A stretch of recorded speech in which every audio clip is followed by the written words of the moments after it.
currently Earth. It's approximated that on June 8th in 452 AD, Attila the Hun invades Italy.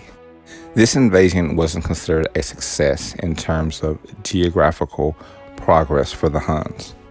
I definitely equate this event to critical as it pertains to the status quo of our modern world. There was no extended Hunnic domination on the provinces of Padua or Aquileia. In fact, all Hunnic domination began to come to a halt in 454 AD with the victory at the Battle of Nidau. It should be noted that contemporary historians don't believe that Attila himself was greedy for plunder. It's believed that Attila's tastes were simple. It's reported that even at the height of his power, he still imbibed from a standard era wooden drinking bowl, as might the lowliest of his followers. It's believed that his passion for power required him to provide for the wants of those who followed him. The motivation of the Hunnic warriors was plunder. So it must have become quite obvious to Attila what modus operandi was requisite for him to obtain and maintain power. Based on the historic facts, this could be equated to the extrication of material wealth from all that did not support the Hunnic cause.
On June 8th in 632 AD, the Prophet Muhammad, author of the Quran, continued his eternity. Besides authoring the Quran, Muhammad was also a great military general. Within a single decade, he fought 8 major battles, led 18 raids, and masterminded 38 military operations. His labels and approved consensus are of great field general and tactician and military theorist, amongst others. Unlike generals at the time, Muhammad's cause wasn't based upon defeating a foreign enemy. Muhammad sought to replace the existing Arabian social order with a new one based upon a radically different ideological worldview. On this date, we recognize Muhammad, whose contributions are a large foundation of the major religion, Islam, on the planet Earth.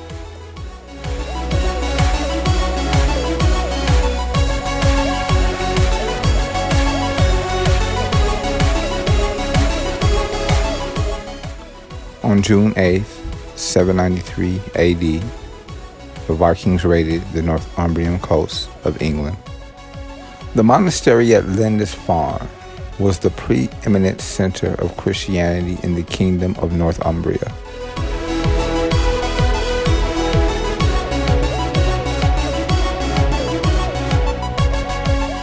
This event was said to have sent tremors throughout the English Christendom and marked the beginning of the Viking Age in Europe.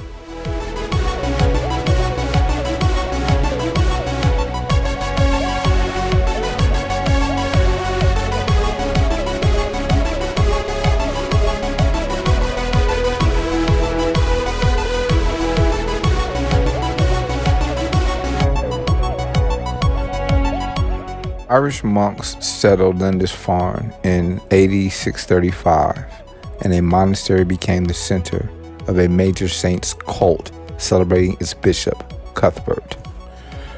For this reason, it's one of the most important centers of English Christianity.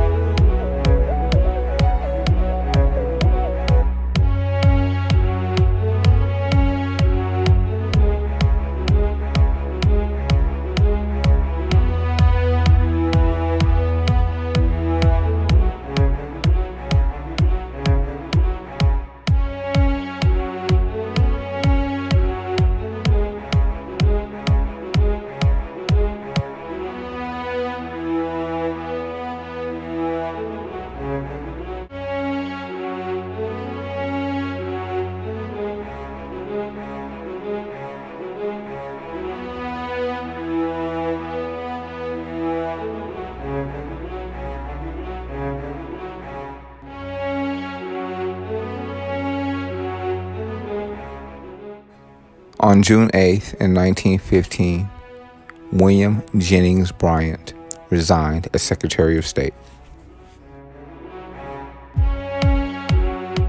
Initiating his known world presence in the 1896 presidential election, William Jennings Bryan seemed to be passionate about any cause that he chose to pursue.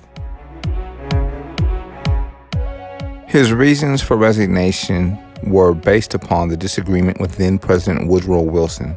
The disagreement was based upon the United States' neutralism in the First World War.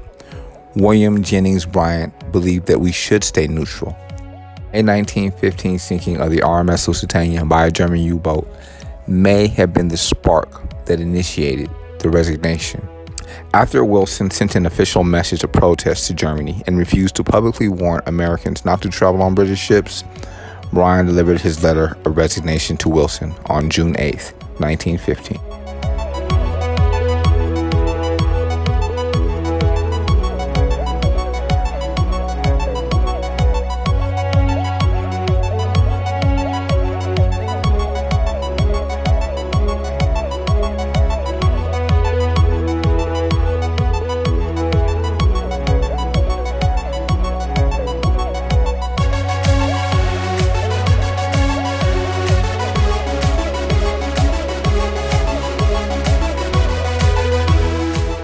On June 8, 1968, authorities announced the capture in London of James Earl Ray, the suspected assassin of civil rights leader Dr. Martin Luther King Jr.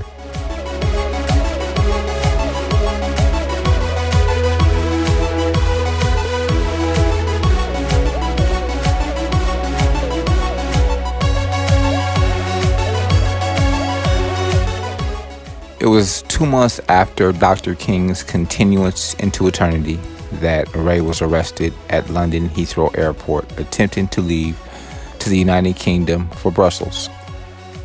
His destination was Angola, Rhodesia, or apartheid South Africa, using a falsified Canadian passport. At check-in, the ticket agent noticed the name on his passport was also on a Royal Canadian Mounted Police watch list. At the airport, officials noticed that Ray carried another passport under his second name. The UK quickly extradited Ray to Tennessee, where he was charged with King's murder. He confessed to the crime on March 10, 1969, his 41st birthday, and after pleading guilty, he was sentenced to 99 years in prison.